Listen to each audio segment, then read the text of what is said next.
consciousness is really about you, first of all. It is about you. It is about your own self, and it is about what is natural to you and how to be more open and more natural for you in your own way.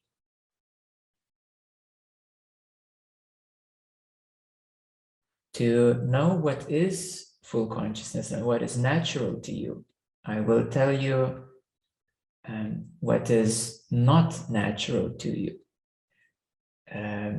Having doubts is not natural. It's a mental problem.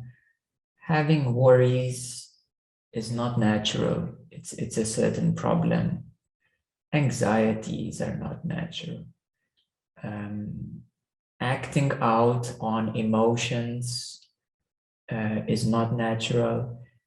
Although it is natural to feel anger, for example, but it is not natural to act it out, to speak out of anger and to say things that you don't want to say. That is not natural. It is natural to feel emotions. There's nothing wrong if they come up as life goes by, but it's not natural to dwell in emotions, to get lost in emotions, to be in them so that they influence your thoughts, so that they take you over, so that you have no control over emotions. That is not natural. It is natural to be open, to be present, to be fully here and now. And the proof of that is your own body. It is always present. It is always trying to cope with everything that is occurring right now. And it is always trying to be balanced, harmonious, and as open as the body can be. So the body, we can say, has its own consciousness. Sometimes I refer to as body consciousness. And luckily, it doesn't follow the mind too much. Luckily, because if the body would suddenly start following the mind, there would be a lot more mess and diseases in the body. So, so the body itself is a very natural, organic, biological energy system. It is a very natural system. It is totally okay to feel the body, to be in the body, to experience the body. What is not natural is to be alienated from one's own body.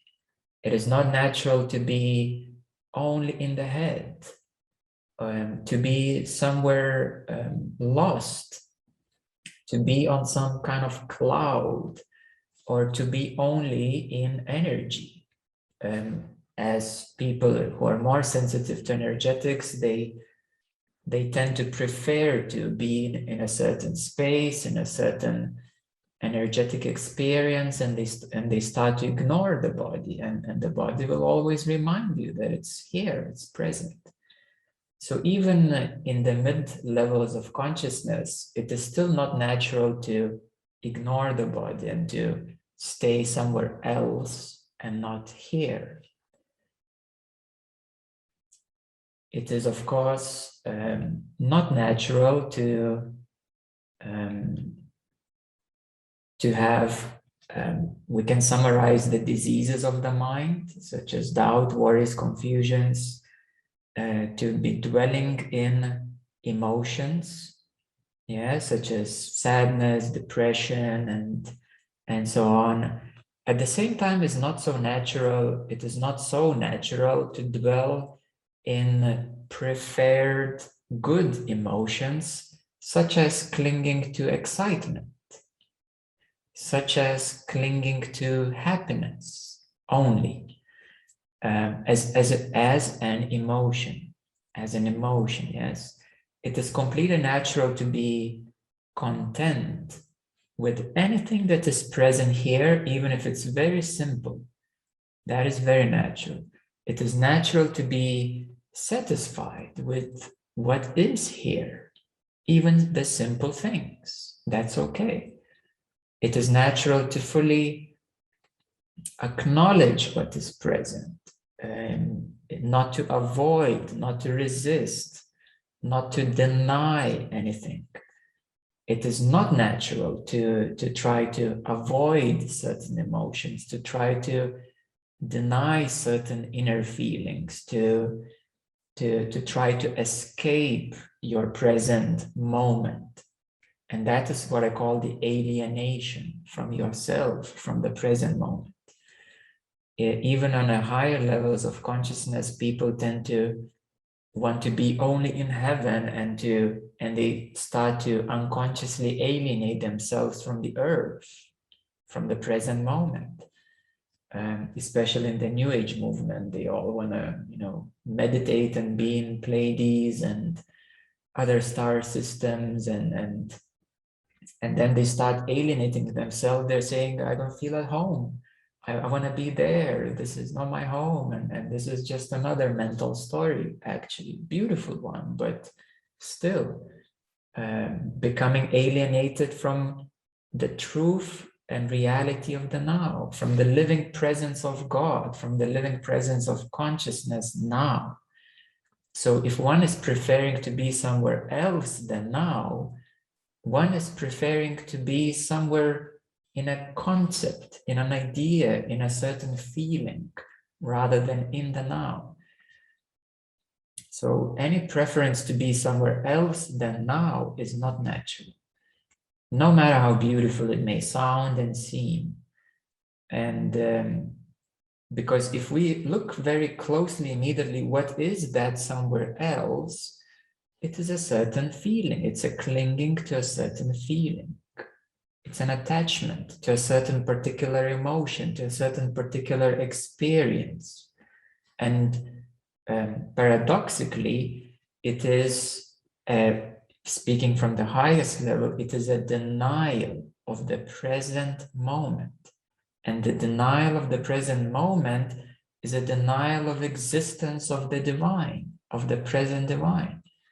The denial of existence of God, consciousness, or the light itself.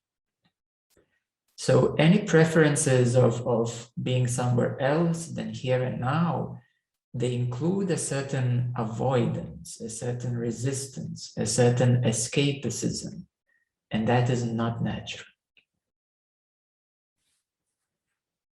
The same way, energetically speaking, when people start to get into deeper meditations, they experience higher dimensions, various experiences, and again, clinging, same thing. They start to cling on those experiences. They start to want to escape the present moment.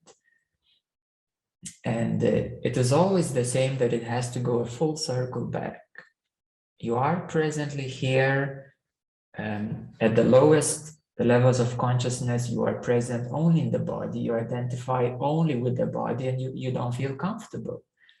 And thus you seek for something else. So then you move into your mind. Then people move into their minds, and then they create a mental reality. And then they kind of try to escape the body and the physicality into a mental reality, which is not natural. And then people, when they start to gain more control of their emotions, then they start escaping into their preferred emotions. So people are always creating certain utopias, certain escapisms. And of course, now we live in a technological age. Now it's about virtual reality. If we don't find happiness and how to live in the actual reality, let's create a virtual reality and just escape the real thing, and let's go into a digital reality. And that's not going to work out well.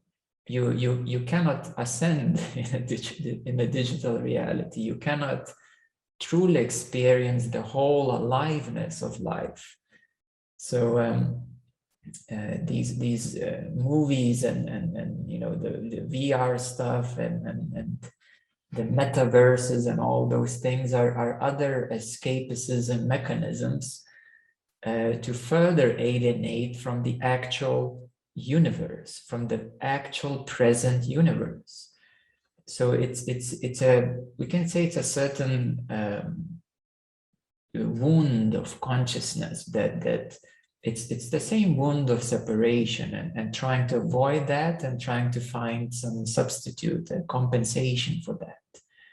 So so therefore, if we honestly examine the present moment, the full consciousness means that you're no longer fragmented, that you're no longer trying to further fragment yourself into something else, that you're no longer trying to abide only in a certain fragmented consciousness, into a partial consciousness, such as mental consciousness, only body consciousness, only emotional consciousness, or only energetic realms.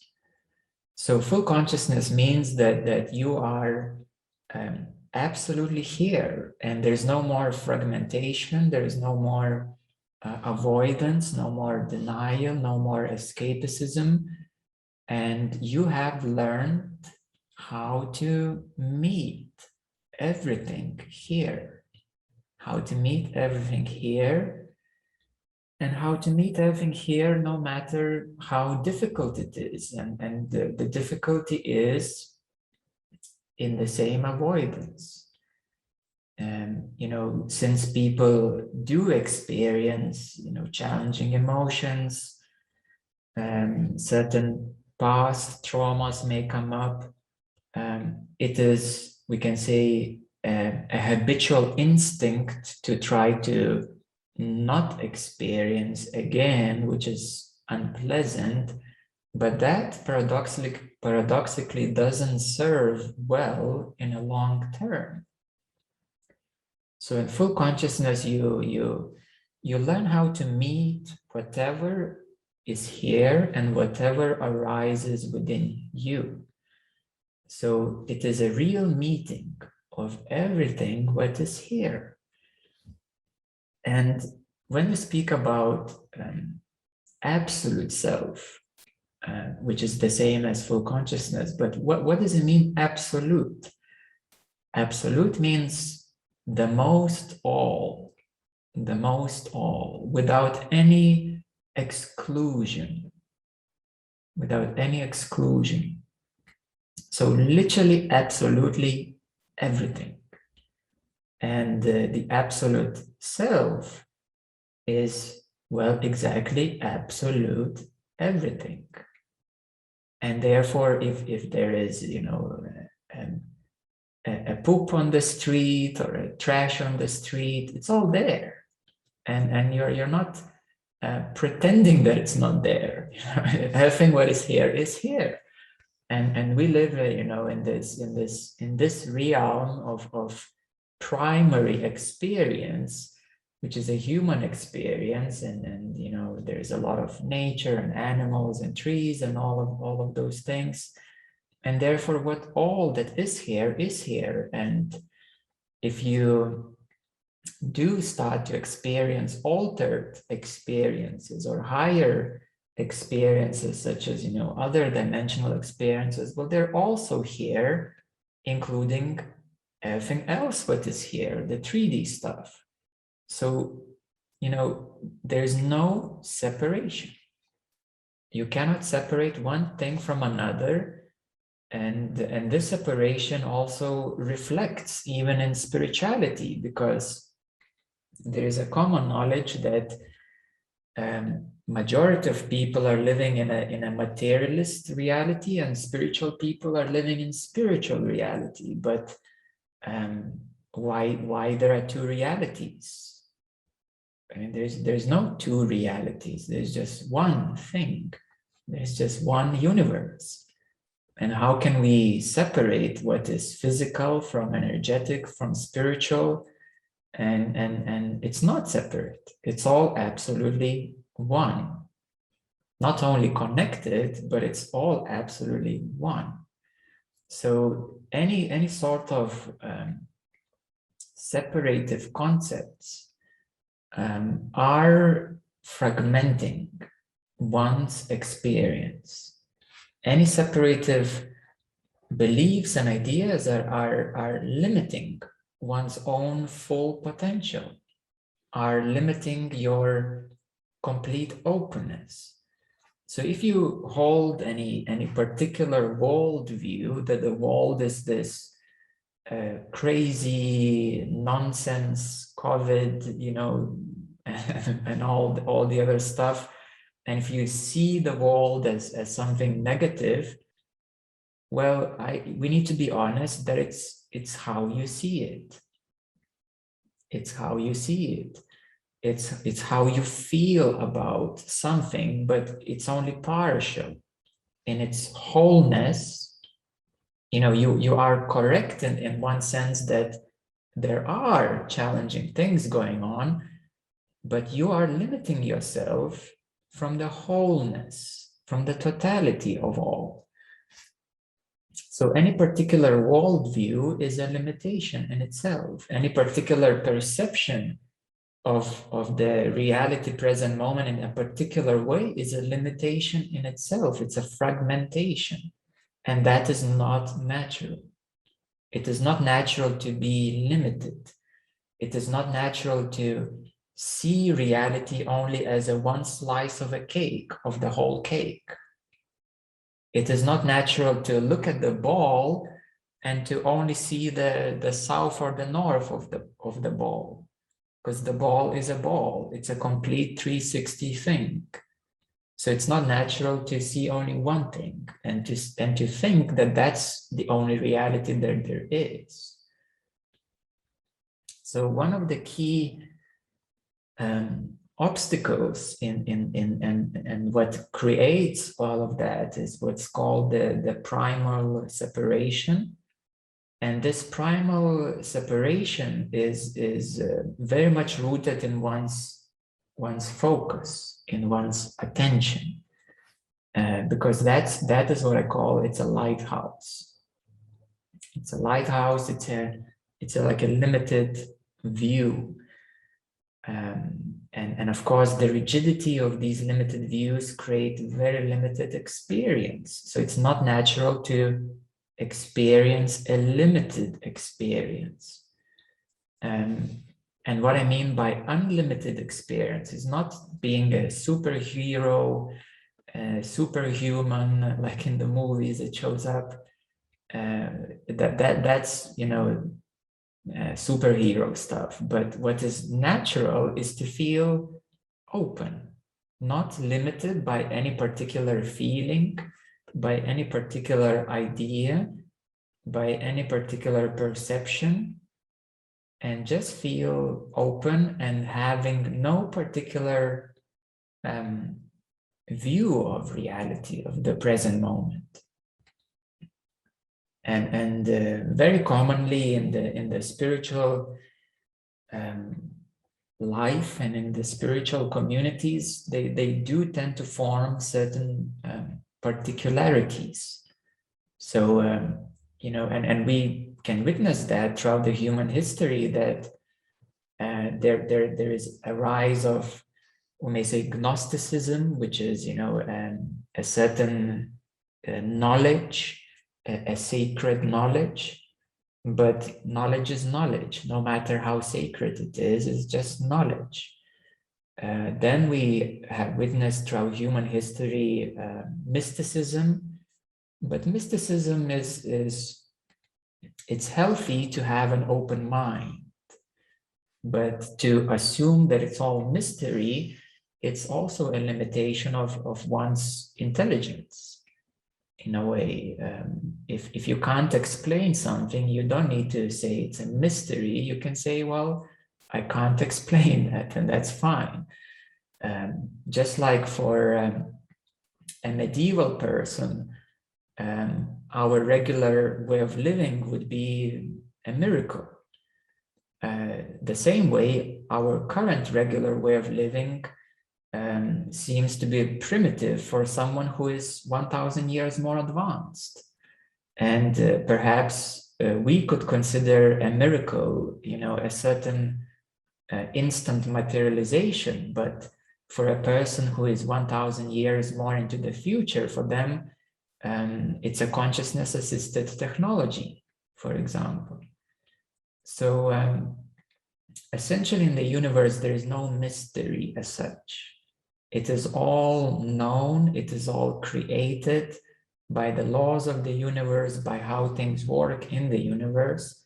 And consciousness is the only creator of all of it. So essentially, mysticism, again, it's a limitation. Gnosticism, it's a limitation.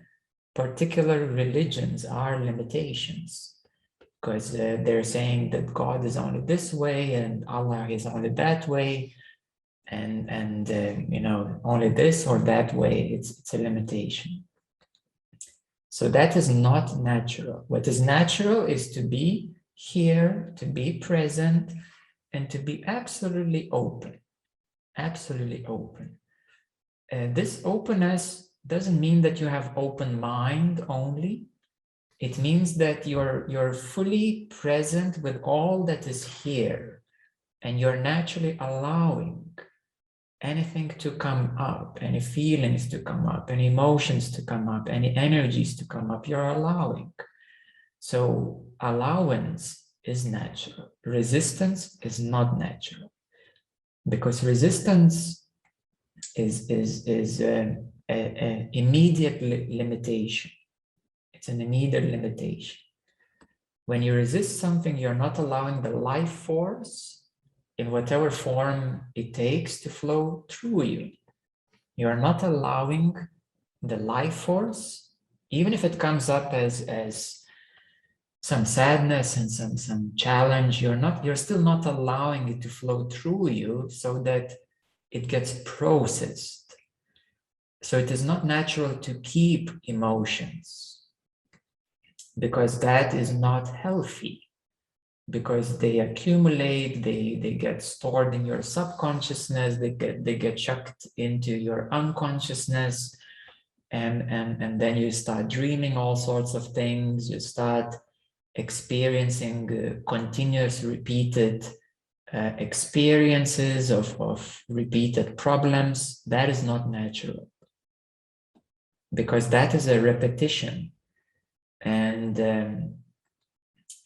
repetition of the same problem again and again and again is not natural. It means that you have not dealt with it in the first place, and it comes up again, and if you're not processing it, it's gonna come back again and again and again. So we can say that the universe has a certain law of balance, law of harmony, and things come back for you to rebalance, reharmonize, and process them. So to feel in complete allowance is natural. To allow things to come up is natural. Resistance is not. Keeping emotions is not. Of course, holding grudges and regrets is not natural, because what happened, it passed, it's gone, and you can't complain about it, it's already gone. And if you hold any feelings, well, you need to process them, you need to heal them. So that's what needs to be done. If you hold any judgments, that is not natural, because judgments are limiting negative views, limiting negative views. And judgment is one of the core issues, one of the core separative structures. It has even a negative component which immediately denies the existence of something which is judged. If it's another person, if it's another country, if it's another circumstance or experience, judgment immediately blocks the fullness and the wonder of understanding of a difference, of multiplicity, of a different way that you may think or perceive. So judgment is a big blockage of consciousness.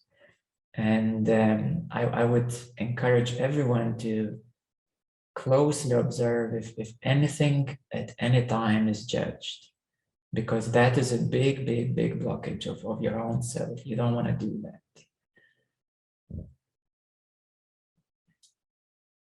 Yeah, so then it gets a bit more subtle. As you grow in your consciousness, it gets more subtle because you start to experience more subtle energetic experiences. You start tapping into higher dimensions, into higher energetics.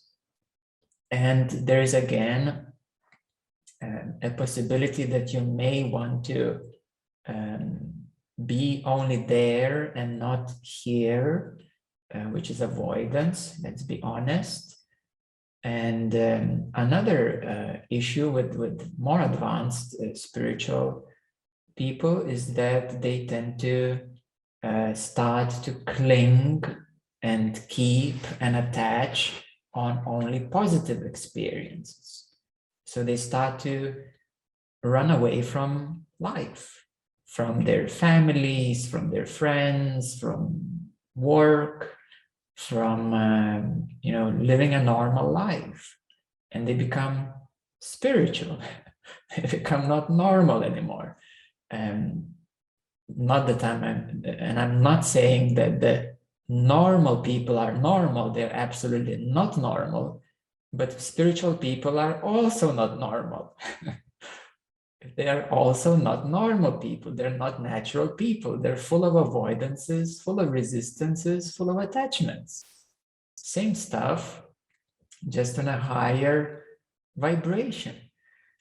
Some spiritual people become very delusional, and they start to really avoid the normality of life, the normality of their own experience, and they start to be, to avoid just cooking and cleaning and taking care of themselves, in the most basic, simple ways, and that's not natural.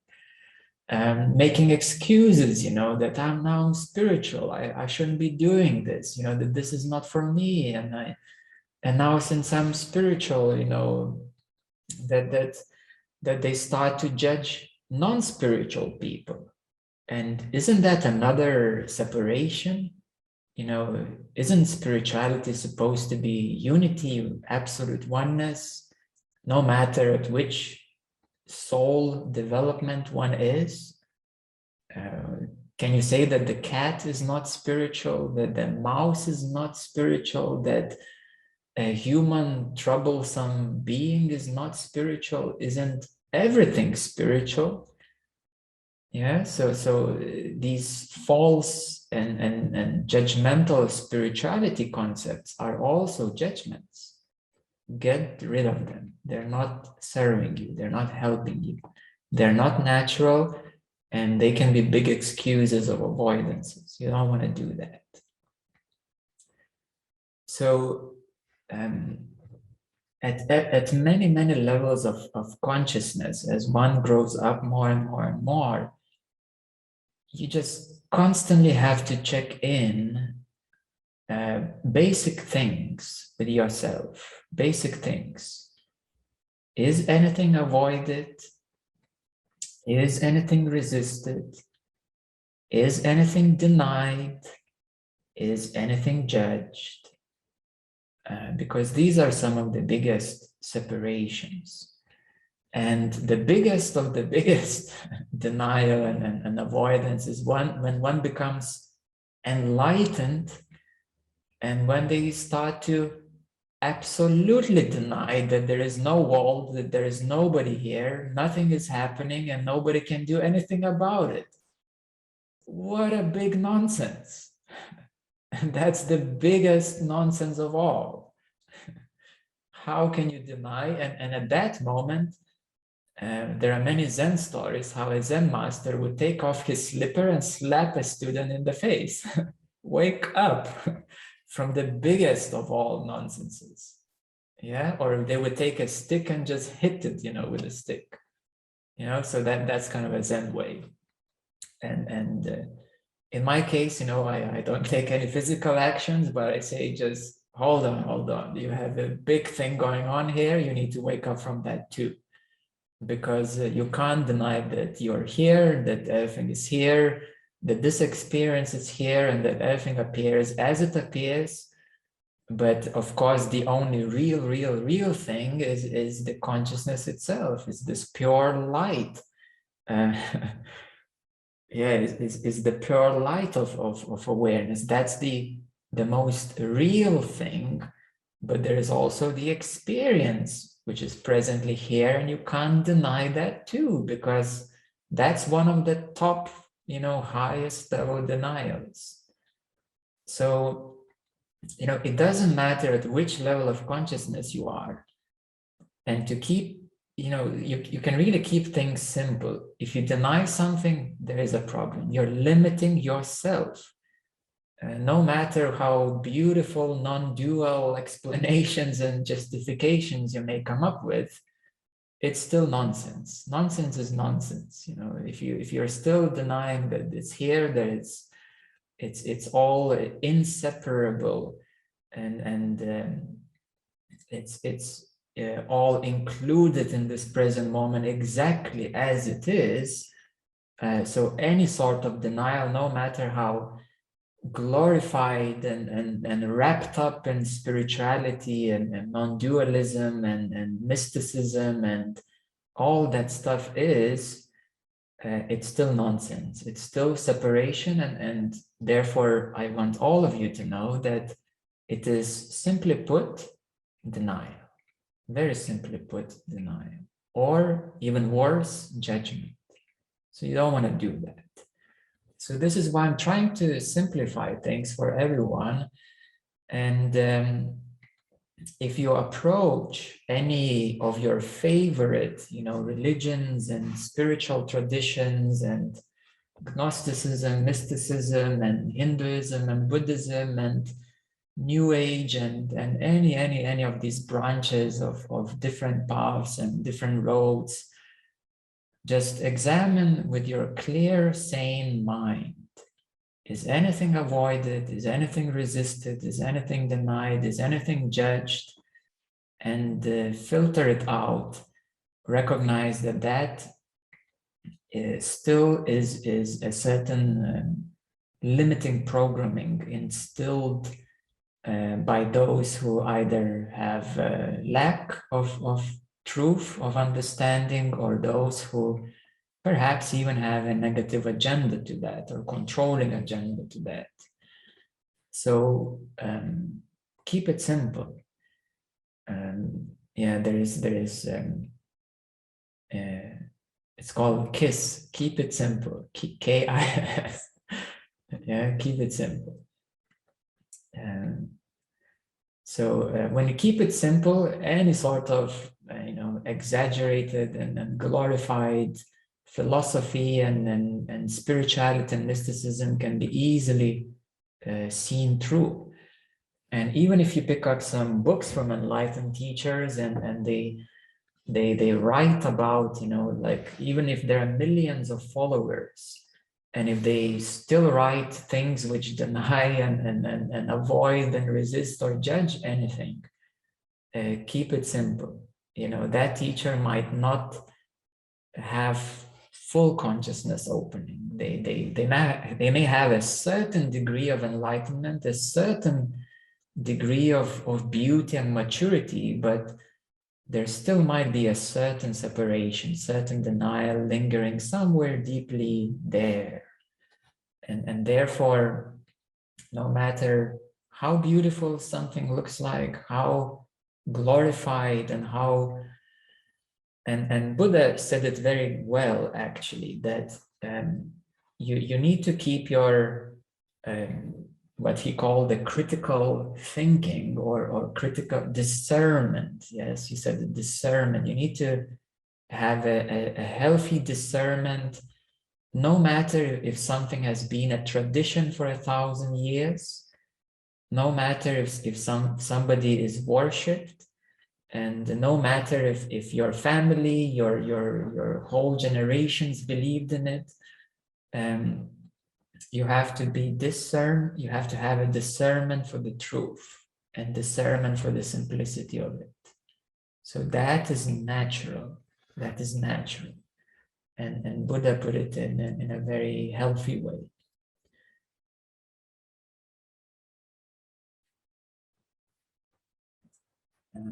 A common question that people ask is full consciousness full or empty? What I mean by full consciousness is that it's not fragmented.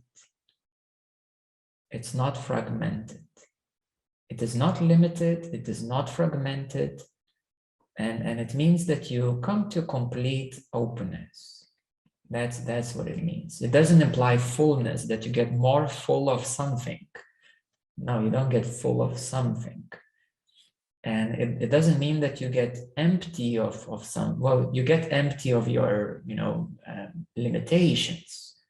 You get empty, then you heal your resistances and all that stuff. But the real meaning of emptiness in Buddhism is openness. Is openness and seeing through everything. Seeing through everything, seeing like this empty awareness. It penetrates every object. It penetrates every object, every energy, any substance. So that's the real meaning of emptiness. That the light of consciousness penetrates through it, and it's not limited by any appearance, by any name or form or shape. So you shouldn't think in terms of fullness or emptiness, because it's the real meaning of that is openness. It's openness, and the real meaning of that is seeing or awareness.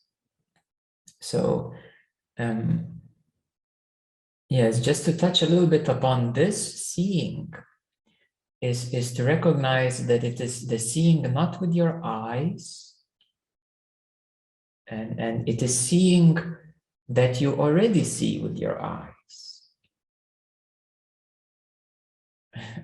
Yes, even if you close your eyes, you still see that you have closed your eyes, and now you see, well, the darkness. You see the emptiness, the darkness. And even if you turn off all the lights in your room, you still see the darkness. And even if you say that I don't see anything, or I see nothing, you still see nothing. So that seeing is the primordial seeing. And that is, in other words, your awareness. Because you are always aware. And how do you know that you see nothing in the darkness? Because you are aware. How do you know that when you open your eyes, you see something? Is because you are aware. So this seeing is the consciousness itself. It's the awareness itself. It's the same thing.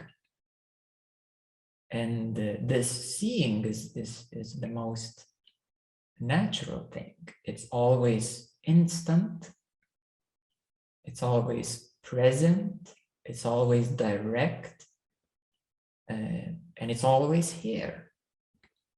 And only when you start seeing with your eyes, and then looking at only objects and only this, only that, and only this, then you have a limited seeing, because your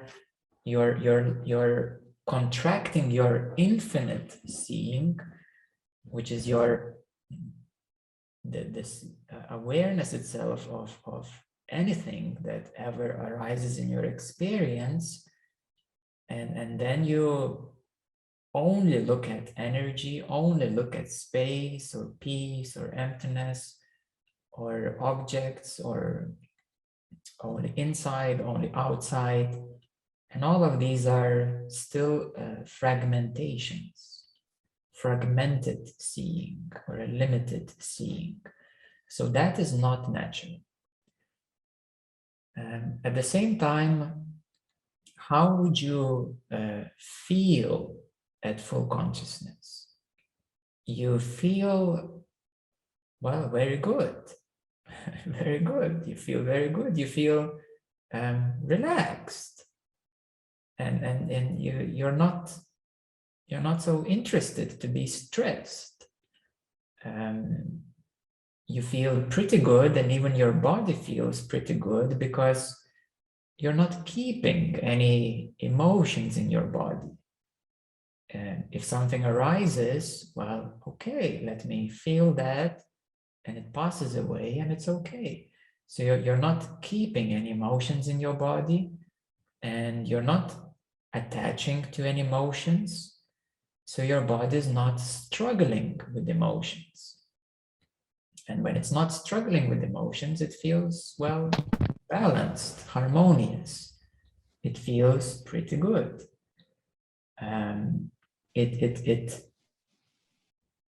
At full consciousness, well, you feel healthier. Doesn't mean that you will become absolutely healthy. No, it depends on your lifestyle. But you will feel much healthier because, well, emotions are not blocking your body, they're not dragging your body, and the mind, that these mental psychological issues are not depressing your body, so the body feels more at ease and more healthy and more relaxed, more harmonious. But it doesn't mean that you will be healthy like a radish, you know. No, that depends on your health. Yes, how you take care of your body. It doesn't mean that you will not get a disease anymore. Well, whatever is meant for you, you will get that. If you haven't been taking care of your body for 30, 50 years, well, don't expect miracles. You know, you're gonna be healthier, but you know, the unhealthy lifestyle prior to that will still have a certain toll on your body. And this is why, in a way, this yogic, Ayurvedic, vegetarian and high vibrational lifestyle is good because, well, it's healthy.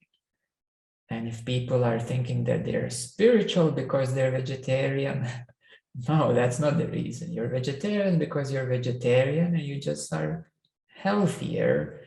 Of course, if you became vegetarian in a healthier way, and if you're eating a balanced diet, then you will be healthier. But these ideas that you will at enlightenment, self-realization, you will be, you will have no diseases, no health issues, and the body will last forever. Well, that's nonsense either. And I really like how Nisargadatta Maharaj put it forward. He said, living long is not necessary. It is good if you want it to live long, but it's not necessary. So you don't have to attach to your body either to be super healthy and think that being super healthy will make you more enlightened. Yeah, so if you are a yogic and if you're living a super healthy lifestyle and you're doing yoga every day, it still doesn't mean that you're going to get more enlightened unless you work on your consciousness. Then you will. But if you're going to only do yoga and in a physical way, the real meaning of yoga is self-realization. That's the real meaning of yoga. But being vegetarian and doing some physical postures is not going to make you enlightened. And it doesn't mean that you're going to live forever either. So as Nisargadatta Maharaj put it, living long is not important. Becoming free and liberated, that is important. But to try to live longer, unless you want it, well, hopefully you're not attached to your body that you have to, you know, this and that. So this is what I'm speaking about, naturalness. That you're not attached to even your health, to your longevity.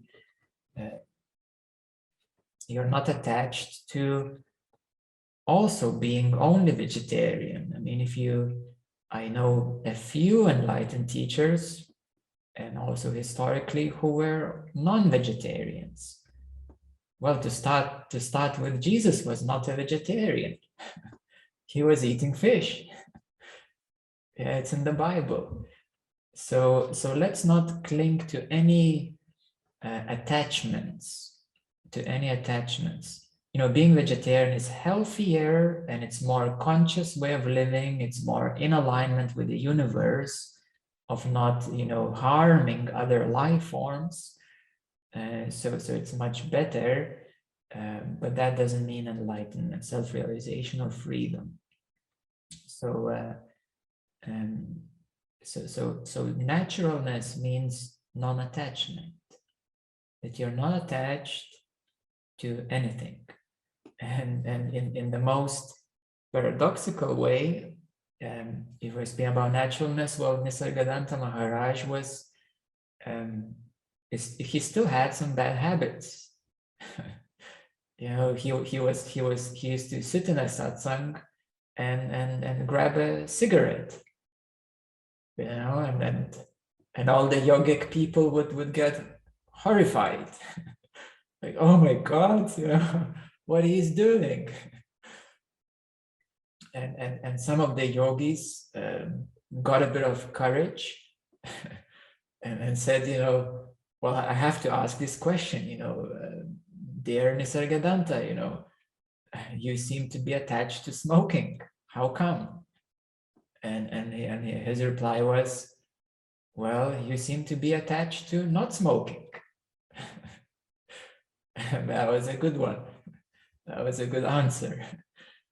So self-realization, freedom, it doesn't mean that you're gonna become a saint and you're gonna sit on a cloud and, you know, and you're the saint, and all your habits are healed, and you just you know, you're transcendent, blessed one. You don't have to eat, and you know, you're not human anymore, and all of that stuff. You know, that's for the angels. You know, that's what angels do. when you if you, and probably that way of thinking will not you make more free. Yes, if you want to be more free, well, become more free from your thinking, from your ideas, from your concepts of how something is supposed to be. So if you want to be natural, that's what I mean. Don't get attached to anything. And don't get attached to spirituality. Because many people,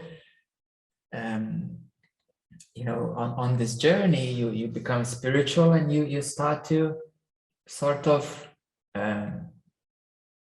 become very spiritual, that your whole life becomes very spiritual. You know, you get all those crystals, and you get your whole house becomes like a temple, and all these Buddhas everywhere, and all these paintings, and all that incense smoking all the day, and you know, it's fine, nothing wrong with that, but don't get attached to that either.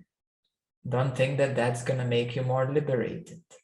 It's a nice space, it's a beautiful place, and that's what it is. It's a beautiful, lovely space. It's maybe a higher vibrational environment, but that's what it is, and that's it. So, you know, there are many known teachers who would just live in a shack, who would live in a cave or live in a simple house, simple apartment. You don't have to live in a temple, in a multi-million-dollar villa, you know, and this and that, and you know, it doesn't make you liberated. If it's a nice house, it's a nice house. That's what it is. If you don't have money, you don't have money, and that's what it is. It's just what it is. And if you like to live in a beautiful place, well, you like that, and that's fine. If you like beauty, well, that's what it is. You like beauty, and I do like beauty. You know, I'll be honest, but I'm not attached to beauty. Yeah, but I do like to create beautiful spaces wherever I go. I do like to make the world more beautiful place, but I'm not attached to non-beautiful places. And then, you know, we traveled a lot around the world, and you know, I stayed in all sorts of places and accommodations, and it's all fine.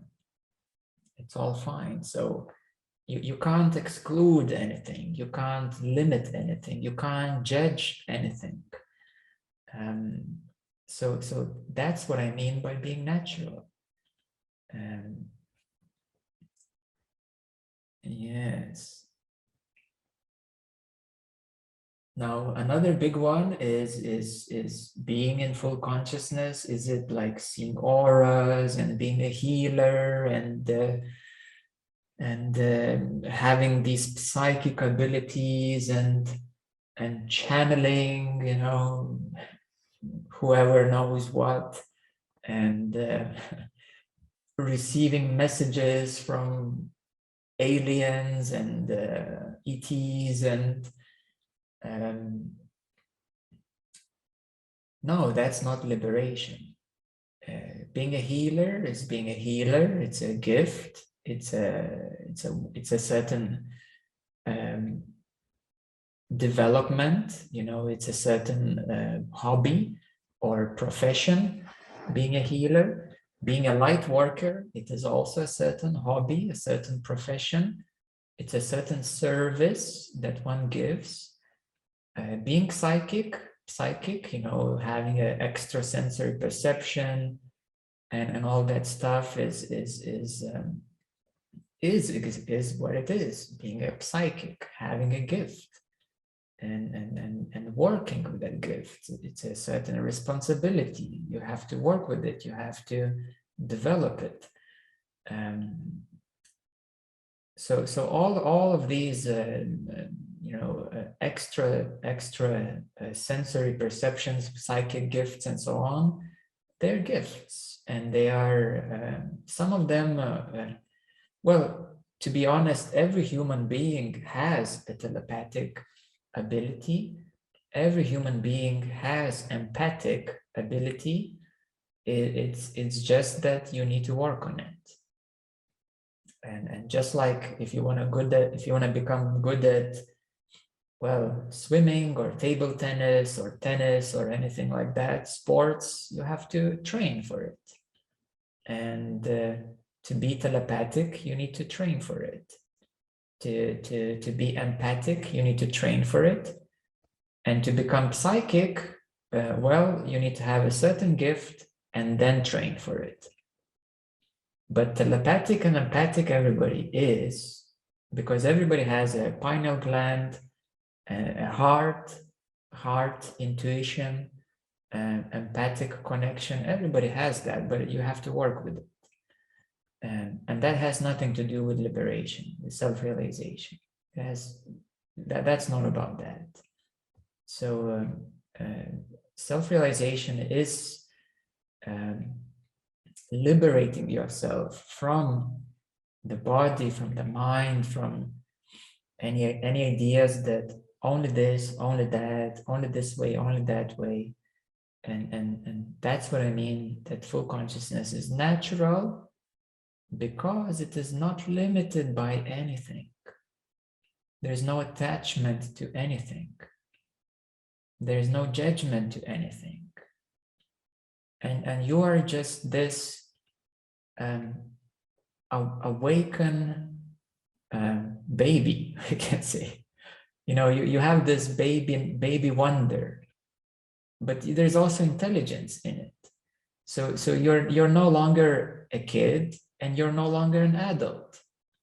It's beyond even those two. You're not, you know, as naive and or as, you know, undeveloped as a child, and you're not so stuck as a grown-up. You are awake, and you are full of wonder, and there is a certain directness in this. And some people, I also do need to clarify that, you know, in my case, I do have psychic abilities, and I've been working on them for like the last 15 years. So they're pretty good, and I can tell a lot about, you know, many extra things about you or anybody else, about reality, because I do have those gifts, and I've been working on them 15 years, very, very diligently, like full time, basically. And it's just a gift that I have, and that's fine. But that's not the reason of awakening. And that's not about that. You know, it's a gift, and that's what it is. And I do need to also tell you upfront that, you know, I've been, you know, we can say this ability to explain everything, it is also a certain gift that is natural to me because I'm very intellectual, you know, by my birth. And it doesn't mean that a liberation or self-realization doesn't mean that you will be so well versed and being able to explain everything so well like I do. Let's be honest. And I don't want you to limit. I don't want to limit you, and to have any ideas that you know, that these, you know, you can't become self-realized, or you have to learn everything and to be able to explain everything to be free. No, that's not the case either. You know, in my case, I am very intellectual, or I would prefer maybe to say in intelligence. There is a certain intelligence and insight, and it's been development as well. You know, I have read probably way over 1,000 books on all subjects. You know, I did read probably over 1,000 books on psychology, history, you know, spirituality, various traditions. It's been a full-time thing, you know, for the last 15 years at least, and even before that. So I've been reading and reading and reading, and then I stopped reading because you know, it was a time, and then I was again continuing reading, and I love reading, and kind of my home is a bit like a library as well, and I have like lots of books everywhere, you know, and I just love to, you know, just to pick up a book and just, oh, you know, something comes up, and you know, and I just read this and that, and I don't read all of it from A to Z, but I read intuitively. And I read not because it's something is missing or I need something, but it's because I enjoy it.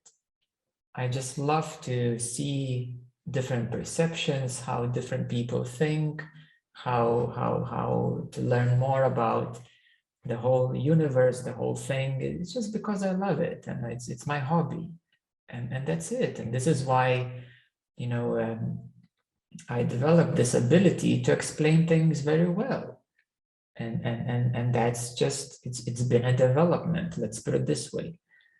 You know, many self-realized teachers, they just keep quiet because they don't know how to explain something, and you know, and you meet them, and they just You know what? That's it, you know. And that's fine. You know, if they like, for example, Eckhart Tolle, you know, he's quite famous. He's very famous, and he said that after his awakening, he was sitting on the bench in London for like 8 years, and he didn't know what to say to anyone because it was so different. You know, he didn't know how to explain what is presence. And then he said that he attended, you know, some Buddhist meetings in London, and you know, and then he said, oh, okay, so that sounds familiar, you know, in my experience. So he started picking up some Buddhist books and reading about this awakening, what it is. And then he, you know, went into it, and then he found a way how to explain it, and he became a teacher of presence. So now he can, you know, through his decades of experience and teaching, now he can explain it very well, what is presence and what is a present moment. So, so I want you to kind of, for you to withdraw these ideas and limitations, and to recognize that, you know, freedom is about this openness and freedom from any concepts, from any limitations, from any idealizations. This is important, from any idealizations, so that you can easily live, easily be the way you are, and the way you are. And you don't need to push yourself and to demand much from yourself. Just stop with the attachments, stop with judgments, see what keeps separations within you, and meet everything in your present moment. Meet it openly, meet it fully, meet it lovingly, no judgment, and develop this openness. Yeah?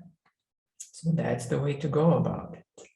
It's a simple way to go about it, but the practice is a practice. It gets difficult, and you know, it's fine.